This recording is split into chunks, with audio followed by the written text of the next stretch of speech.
Hello नमस्कार साथियों, मैं हूं नारायण पटेल आपके अपने चैनल पर। आज हम यहां पर बात करेंगे बेसिक ज्योमेट्री क्या है, जिसके अंतर्गत आप देखेंगे 2D क्या है, 3D क्या है, बिंदु क्या है, रेखा क्या है, किरण क्या है, त्रिभुज क्या है, रेखाएं कितने प्रकार की होती हैं। ढेर सारी चीज़ें इसमें हम डिस्कस करने वाले हैं, चाहे आप क्लास 5th में हो या फिर आप 10th में हो। अगर ये बेसिक जानकारी नहीं है तो आप बहुत सी चीज़ें नहीं समझ पाएंगे। इसलिए ये 2 भागों में वीडियो रहेगा, जिसमें हमने पूरी ज्योमेट्री की जितनी भी चीज़ें बेसिक थी उन सबको मैंने कवर किया है। तो आइए फटाफट शुरू कर लेते हैं। सबसे पहले हम बात करेंगे प्लेन ज्योमेट्रिकल शेप्स की। तो आपकी प्लेन ज्योमेट्रिकल शेप्स 2 प्रकार की होती हैं। एक तो हम यहाँ पर पढ़ेंगे 2D क्या होता है और दूसरा पढ़ेंगे 3D क्या होता है। तो 2D का मतलब होता है द्विविमीय, यानी 2 डायमेंशनल फिगर्स। तो इसमें क्या है, आकृतियाँ समतल ज्यामितीय आकृतियाँ होती हैं, यानी जो समतल पर बनी होती हैं, जिनकी मतलब ऊंचाई ना हो, जिनमें उन्हें हम लोग समतल आकृति कहते हैं। जैसे अगर आप त्रिभुज बनाते हैं, इसमें देखिए लंबाई और चौड़ाई की आवश्यकता पड़ती है। चाहे आप चतुर्भुज बनाएं या फिर आप आयत बनाएं, चाहे आप वर्ग बनाएं या फिर आप वृत्त बनाएं, इन सब में कहीं पर भी ऊंचाई का उल्लेख नहीं होता। इसलिए ये आप किसी प्लेन कागज पर इन्हें बना सकते हैं और ये आपकी 2D फिगर्स कहलाती हैं। बात रही ठोस ज्यामितीय आकृति या सॉलिड ज्योमेट्री, उसकी हम अगर बात करते हैं तो यहाँ पर आप देखेंगे 3D फिगर्स क्या होते हैं। तो 3D जो भी आपकी फिगर्स होती हैं, इनमें आपकी लंबाई और चौड़ाई के साथ साथ ऊंचाई भी होती है। ऐसी सभी फिगर्स को हम 3D कहते हैं, 3 डायमेंशनल, यानी जिसमें आपकी लंबाई हो, चौड़ाई भी हो आपकी, और उसमें ऊंचाई की भी बात करी जाए। जैसे अगर आप घनाभ बनाते हैं तो आप घनाभ देखा होगा, जो आप लूडो वगैरह खेलते हैं, ये देखिए इसमें, ये देखिए 3D फिगर है, इसमें लंबाई भी है और चौड़ाई भी है और ऊंचाई भी है। अगर हम बात करें घनाभ तो वही हो गया। शंकु आप जान रहे होंगे, शंकु देखिए क्या होता है, ये देखिए जोकर की टोपी शंकु होता है। इसमें देखिए नीचे आधार होता है, यानी ये प्लेन होता है, लेकिन ऊपर ही ऊंचाई होती है, जिसके कारण ये आपका 3D फिगर है। अगर आप बेलन की बात करें, पाइप अगर आप ले लें, उसमें देखिए ये आधार आपका प्लेन होता है, ठीक है, और प्लेन के अलावा ये इसकी हाइट दी गई होती है। अगर मैं किसी गोले की बात करूं, मैं वृत्त की बात नहीं कर रहा हूं, ये गोला है, यानी बॉल जो आप देखते हो, बॉल या फुटबॉल, तो ये जो आपका फुटबॉल होता है, तो ये जो आपका फुटबॉल होता है, यही आपका क्या है, 3D फिगर है। चलिए आगे बढ़ते हैं। कभी कभी आता है कि पॉइंट क्या है, यानी पॉइंट की बात हम करते हैं। या हम पॉइंट के लिए अगर सिंपल सी कोई परिभाषा बताना चाहे तो आपसे हम कह सकते हैं कि वह वृत्त जिसकी त्रिज्या 0 हो। वृत्त क्या होता है, ये किसी फिक्स पॉइंट से ये दूरी होती है। लेकिन बिंदु क्या, जो हम कलम से, ये अभी जो आपके सामने लगा रहा हूँ, ये सारे बिंदु हैं। अमूमन भाषा में, व्यवहारिक भाषा में कहते हैं कि जो हम कलम अपनी दबा देते हैं तो जो ये बिंदु आपका प्रदर्शित होता है, और इसी बिंदु को जो है हम आपका जो है बिंदु जो होता है, उसी को हम लोग बिंदु कहते हैं, समझ लीजिए, पॉइंट कहते हैं। अगला है रेखाखंड। बहुत डेफिनेशन, बहुत बच्चे इसमें जो है कन्फ्यूजन रहता है। हम लोग रेखा को ही अमूमन रेखाखंड बोलते थे। तो रेखाखंड क्या है, यानी लाइन सेगमेंट, ऐसी लाइन जिसके 2 पॉइंट बाउंडेड हों, ए और बी के बीच की दूरी, जैसे आपकी मेज है या आपकी अलमारी है, इनके अगर बीच की दूरी, आपकी कॉपी है, उसके इन पॉइंट्स को जब हम मापते हैं तो ये बाउंडेड है, कम या ज़्यादा नहीं हो सकती।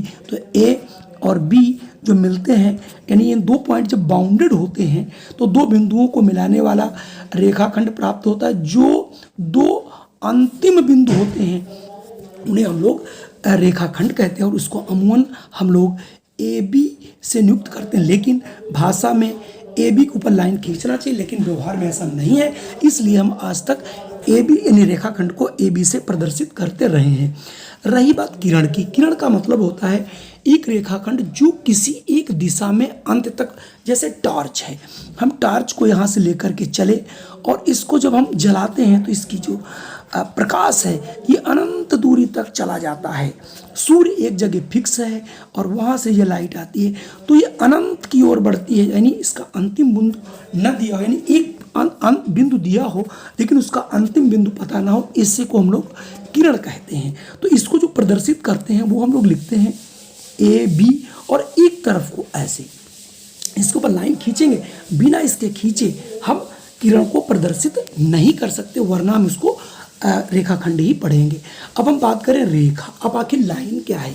तो लाइन वो होती जिसके कोई भी एंड पॉइंट ना हो, मतलब ए और बी हमने उसका कोई भाग ले लूँ और ये दोनों तरफ अनंत तक जाती है, और इसको लिखने का तरीका होता है ए बी लिख देते हैं और दोनों तरफ चिन्ह बना देते हैं, यानी ए बी अगर दोनों तरफ हम इसके तीर बना देंगे तो ये हमारी लाइन का कार्य करेगा, जिसे हम लोग रेखा कहते हैं। अब आपके समझ में आ गया होगा 2D क्या है, 3D क्या है, आपका पॉइंट क्या है, रेखाखंड क्या है, किरण क्या है और रेखा क्या है। इसके आगे बढ़ते हैं। इसके बाद बात करूंगा रेखाओं के प्रकार, टाइप्स ऑफ लाइन, यानी लाइन कितने प्रकार की होती हैं। तो सबसे पहला जो रेखा है, लाइन है, उनमें आता है प्रतिच्छेदी रेखाएं। ठीक है, इंटरसेक्टिंग लाइंस क्या होती हैं? तो मैं आपको बता देता हूं, अगर कोई भी दो असमानांतर रेखाएं एक दूसरे को एक बिंदु पर काटती हैं तो ये रेखाएं परस्पर आपकी प्रतिच्छेदी रेखाएं कहलाती हैं, और असमांतर रेखाएं होंगी जो केवल एक बिंदु पर काटती हैं। मान लीजिए कोई एक ये लाइन है और दूसरी लाइन को ये है, और ये जिस बिंदु पर काटती हैं, ये मान लिया अगर पॉइंट ओ पे काट रही हैं तो ओ इसका जो है ये प्रतिच्छेद बिंदु कहलाता है। यानी दो कोई भी असमांतर रेखाएं जब कहीं पर भी आपको एक जगह काटती हैं तो ये प्रतिच्छेदी रेखाएं कहलाती हैं। अब मैं बात करूंगा अप्रतिच्छेदी रेखाएं या समानांतर रेखाएं। वेरी मोस्ट इंपॉर्टेंट, बहुत बार पूछा जाता है इसको, अंग्रेजी में पैरेलल लाइंस कहते हैं।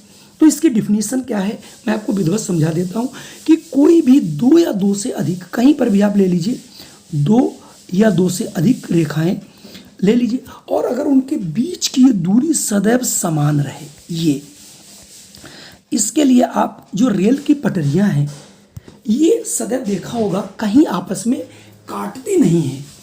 तो जो रेल की पटरियां हैं इनके बीच की दूरी क्या होती है? सदैव समान रहती है। तो दो या दो से अधिक रेखाएं जो एक दूसरे को किसी भी बिंदु पर कभी नहीं काटती, ऐसी रेखाओं को हम लोग अप्रतिच्छेदी रेखाएं या फिर इन्हें समानांतर रेखाएं कहते हैं। और इनको प्रदर्शित करने के लिए आप लिखेंगे, मान लिया हम यहीं पर ले लेते हैं ए बी। देखिए ए बी और सी डी दोनों अगर क्या है आपकी, ये दोनों अगर समानांतर रेखा है तो इनके बीच में समानांतर रेखा का चिन्ह आप लिख सकते हो सी डी। सी डी किसके है? पैरेलल, ये देखिए ई एफ के है। और अगर ये तीनों रेखाएं आपस में समानांतर हैं तो हम ये भी कह सकते हैं कि ए बी पैरेलल है ई एफ के, मतलब इन दोनों के बीच की भी दूरी बराबर है, तो ये भी दोनों समानांतर रेखाएं कहलाती हैं। तो अगर आपके पास कोई तीन रेखाएं हैं तो इसका मतलब उसमें अगर आप दो दो जोड़े देखें तो ये दोनों आपस में समानांतर हैं, ये भी समानांतर हैं, फिर ये दोनों भी आपस में समानांतर होंगी। अगला एक पॉइंट आता है कि आखिर लंब रेखाएं किसे कहा जाता है। तो अगर कोई दो रेखाएं परस्पर 90 डिग्री पर, अभी तक मैंने देखा था प्रतिच्छेदी रेखाएं ये होती थी, हों दोनों प्रतिच्छेदी रेखाएं ही, लेकिन एक दूसरे को 90 डिग्री पर ये काटती हैं, यानी 90 डिग्री का कोण बनाती हैं, तो इसको हम लोग कहते हैं प्रतिच्छेदी रेखाएं। और इन रेखाओं को प्रदर्शित करने के लिए अगर आप यहाँ पर देखें तो आप इनको देखिए बहुत सिंपल भाषा में आप इनको मैं थोड़ा छोटा कर देता हूँ जिससे आप यहाँ पर इसको बहुत अच्छे ढंग से देख सकें कि पी क्यू और इसके ऊपर ये परस्पर लंब है कौन? आर ओ या आर एस, ठीक है। और उल्टा भी इसको हम लिख सकते हैं कि अगर हम लिख दें आर एस पर परपेंडिकुलर है ओ क्यू, ये भी चलेगा। क्यों? अगर ये आपको पता ही है कि ये 90 डिग्री है, एक सीधी रेखा 90 बनाती है तो ये भी 90 होगा, और ये एक सीधी रेखा तो ये भी 90 होगा, और ये भी 90 होगा, यानी चार भागों में बट गया। तो ये जो दोनों रेखाएं हैं एक दूसरे की परस्पर लंब होती हैं। चलिए बढ़ते हैं अगले टॉपिक की ओर। आइए जानते हैं संगामी रेखाएं क्या होती हैं। संगामी रेखाओं का मतलब होता है कि जब 3 या 3 से अधिक रेखाएं एक किसी बिंदु से होकर के गुजरती हैं तो उन्हें संगामी रेखाएं कहते हैं। ये जितनी भी रेखाएं आपकी बनी, थोड़ा सा मुझसे तिरछा हो गया है, अगर आप एक लाइन ये लें, दूसरी ये लें, तीसरी ये लें, चौथी ये लें, तो जितनी भी रेखाएं एक ही बिंदु से गुजर रही, मान लीजिए ओ से, तो इन सभी रेखाओं को संगामी रेखाएं कहते हैं। और ये जो बिंदु होता है ये हमारा संगामी बिंदु कहलाता है, जैसा कि आप चित्र में देख भी रहे होंगे। अगर अगली बात करूं तो ट्रांसवर्स लाइंस क्या होती हैं, यानी आपकी तिर्यक रेखाएं क्या होती हैं। तिर्यक रेखाएं आप इस तरीके से थोड़ा सा इसे समझिएगा कि जो आपकी रेखाएं होती हैं, समानांतर रेखाओं को जब कोई एक तीसरी रेखा इन्हें काटती है, यानी इनको काटते हुए गुजरती है, तो उसे हम लोग कहते हैं तिर्यक रेखा। यानी वे 2 या 2 से अधिक समानांतर रेखाओं को कोई एक अन्य रेखा काटती है। यानी ये देखिए समानांतर रेखाएं आपकी ए बी सी डी और ई एफ है, उसको एक देखिए पी क्यू रेखा और दूसरी आर एस रेखा काट रही है, तो ये आपकी रेखा तिर्यक रेखा यहाँ पर क्या होगी, एक पी क्यू और आपकी आर एस, ये दोनों रेखाएं क्या कहलाएंगी, तिर्यक रेखाएं कहलाएंगी। चलिए आगे हम बात करते हैं कोण। आखिर कोण की परिभाषा क्या है। तो कोण के लिए आप याद रखना है, 2 रेखाओं से घिरी हुई, कोई भी 2 रेखाएं से घिरी हुई आकृति को कोण कहते हैं। कोई भी 2 रेखाएं हों, कैसी भी हों, उनसे जो भी घिरती है, जो उसके बीच ये जो इसका जो झुकाव है, ये जो झुकाव जो होता है, इसी को हम लोग कोण की परिभाषा कहते हैं। यानी जो 2 रेखाएं कहीं पर आपको झुकी हुई मिल जाएं और उनका एक जो पॉइंट है वो कॉमन जरूर होना चाहिए, ये कटान बिंदु, तो उसको हम लोग कोण का शीर्ष कहते हैं और यही इसकी माप की जाती है, जिसको हम लोग कोण कहते हैं। तो आप याद कर लेंगे कि 2 रेखाओं से घिरी हुई आकृति को ही हम लोग कोण कहते हैं। अब हम बात करेंगे कि आखिर कोण कितने प्रकार के कोण। अब आगे आ गया टाइप ऑफ एंगल्स, यानी कोणों के प्रकार। कोणों के प्रकार जानने से पहले आप जिस प्रकार से अगर सब्जी लेने जाते हैं तो किलो में खरीदते हैं, अगर दूध लेने जाते हैं तो आप लीटर से लेते हैं, या तेल लेते हैं लीटर से, तो ठीक उसी प्रकार से जो कोण का मापक है, यानी कोण किस यूनिट से मापा जाता है, वो आपका है डिग्री।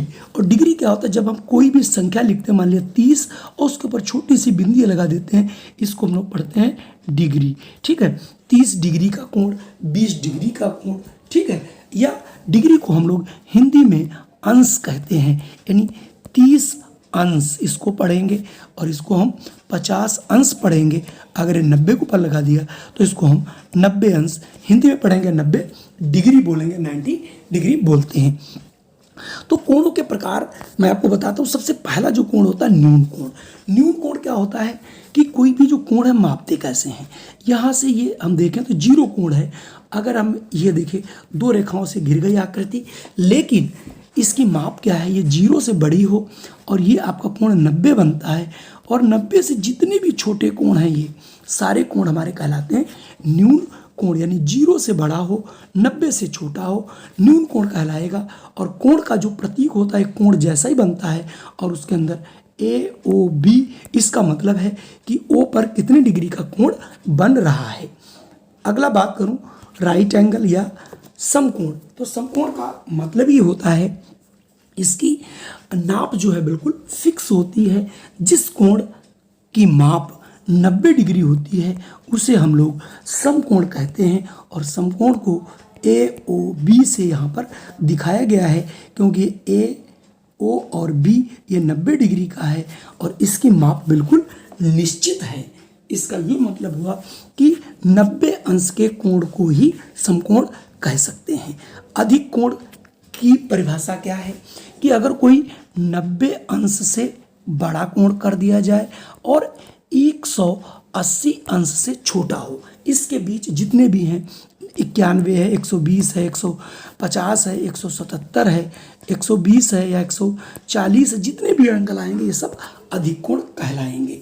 तो अधिक कोण के लिए यहाँ पर देखा होगा इसमें झुकाव थोड़ा सा और ज़्यादा हो गया है, यानी न्यून कोण में झुकाव कम होता है, न्यून कोण से ज़्यादा झुकाव आपका समकोण में होता है, और सबसे अधिक अगर यहाँ पर देखें अभी तीनों में, तो अधिक कोण उससे अधिक झुका होता है, यानी इन दोनों रेखाओं के बीच अधिक कोण बनता है। यहाँ पर आपको दिखाया गया है AOB, ये अधिक कोण को दर्शाता है, यानी अधिक कोण को हम लोग ऑब्ट्यूस एंगल अंग्रेजी में कहते हैं। बात करता हूँ अगर आपका सरल कोण या रिजु कोण या सरल कोण, यानी इसको कहते हैं स्ट्रेट एंगल, यानी एक ऐसा कोण जिसमें दो समकोण मिलते हैं, यानी 90 + 90 मिलके होता है 180।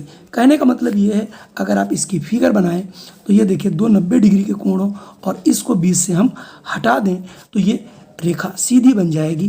तो ये इधर का 90 एक साइड का, ये 90 मिल करके, यानी दो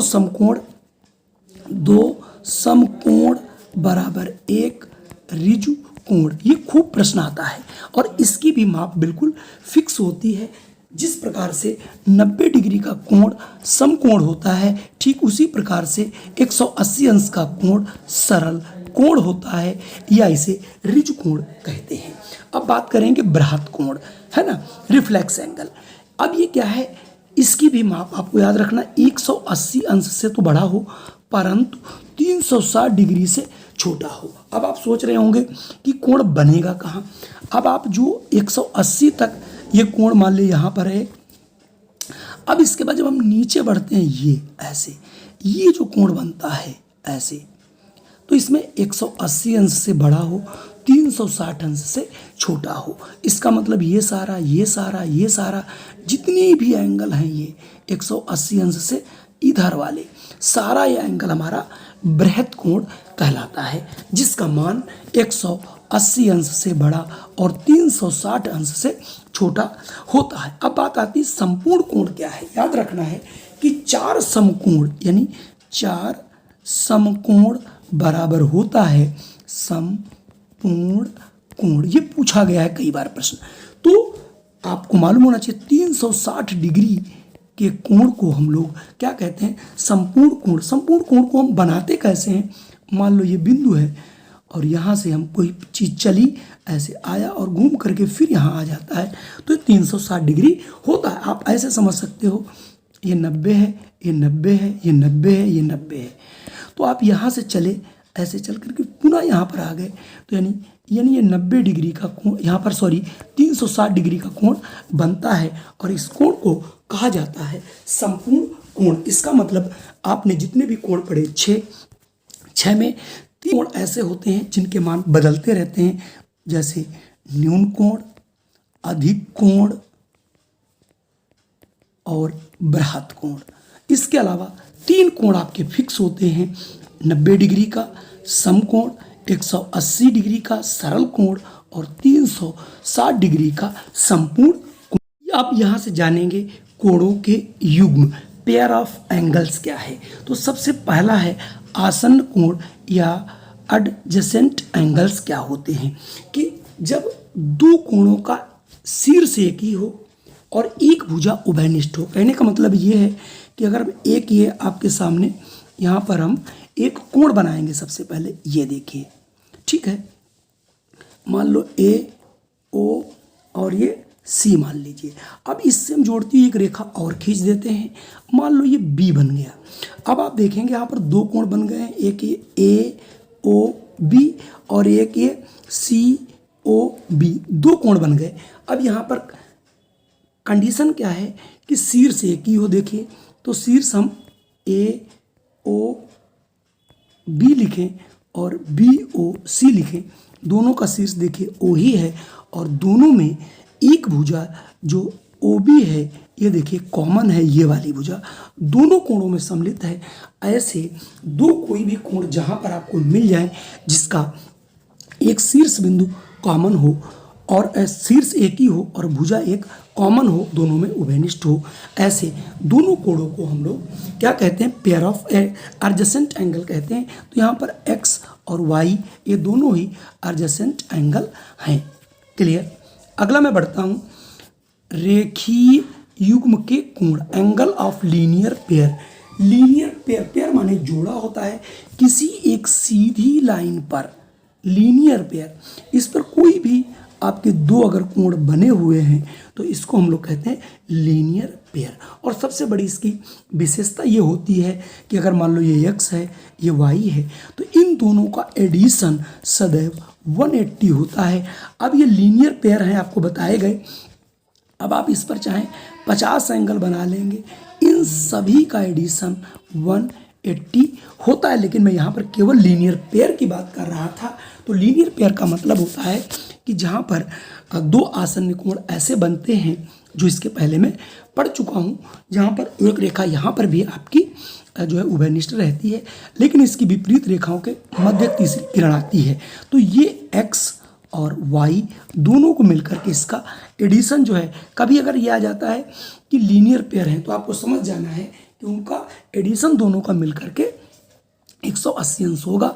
अगर ये 60 है तो तुरंत समझ जाइए अगली 120 डिग्री होगा। शीर्षाभिमुख कोण क्या होते हैं? अगर कोई भी दो रेखाएं एक दूसरे को प्रतिच्छेदित करती हैं, मान लीजिए काटती हैं, तो उसके देखा होगा आपने उनके आमने सामने दो युग्म बन जाते हैं। एक ये देखिए इसके सामने और इसके सामने ये है। मान लो अगर ये x है तो ये भी भाई साहब x ही होगा, अगर ये y है तो ये y ही होगा।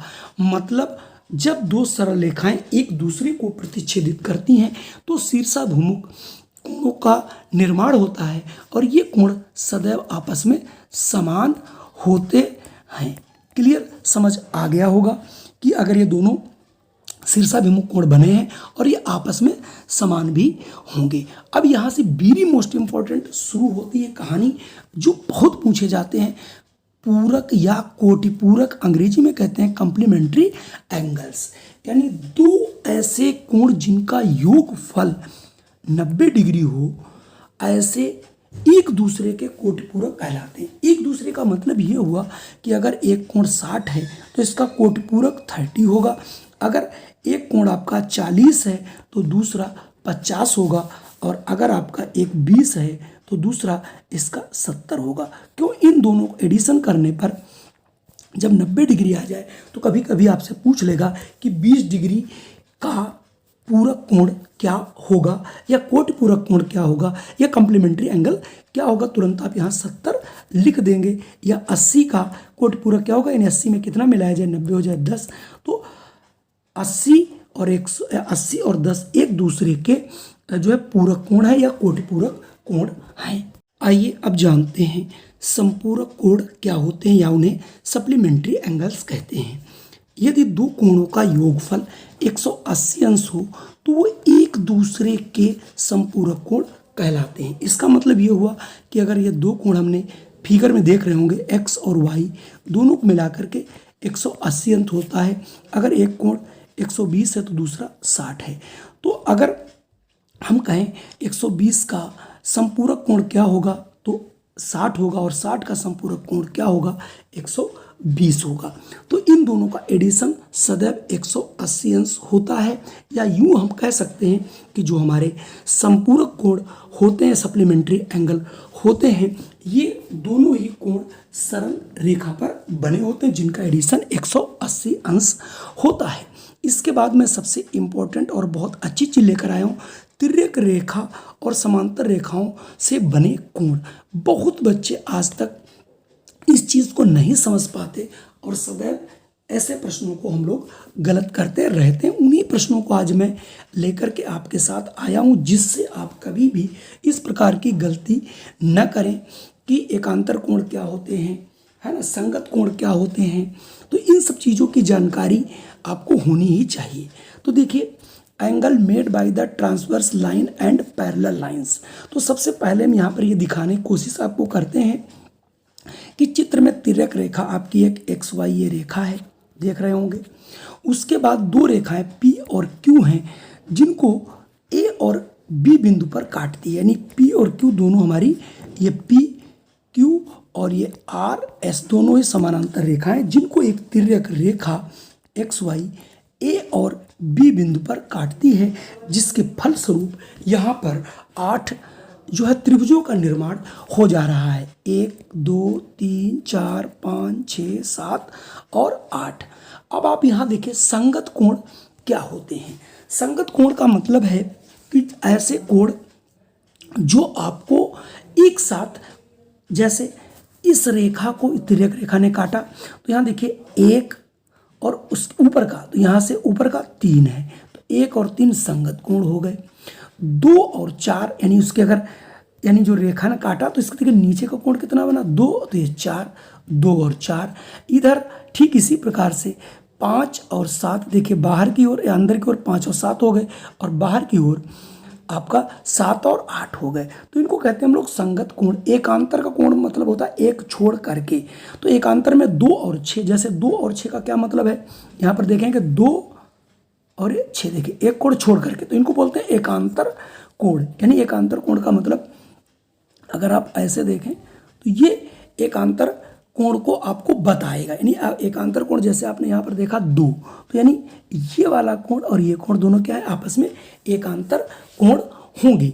और ठीक इसी प्रकार से आपका 3 और 4, तो 3 यहाँ पर कौन सा था ये, और 4 आपका कौन सा था, नहीं 4 नहीं, आपका जो एकांतर कोण बनेगा 2 और 6 बनेगा, 3 और 7 बनेगा। 3 ये है और 7 ये है एकांतर कोण। ठीक है, तो ये एकांतर कोण यानी अल्टरनेट एंगल क्या होते हैं, करस्पॉन्डिंग एंगल्स क्या होते हैं। इसके बाद अंतः कोण का मतलब होता है जो कोण अंदर बने हो।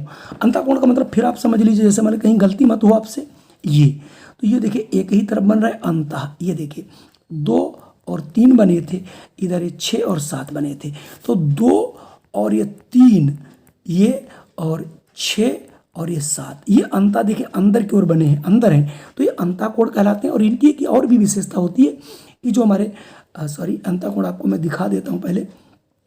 जो अंता कोण ये बने और इनका जो एडिशन है वो 180 होता, हालांकि यहाँ नहीं लिखा है, लेकिन आपको यहाँ समझते हुए चलना है। एकांतर कोण बराबर होते हैं, संगत कोण बराबर होते हैं। अब इसके बाद आता है बहिष्कोण। बहिष्कोण क्या होते हैं, जो बाहर की ओर बनते हैं। जैसे आप किसी, अगर हम त्रिभुज की ही बात करें, आपको त्रिभुज से बताएंगे थोड़ा जल्दी समझ आ जाएगा।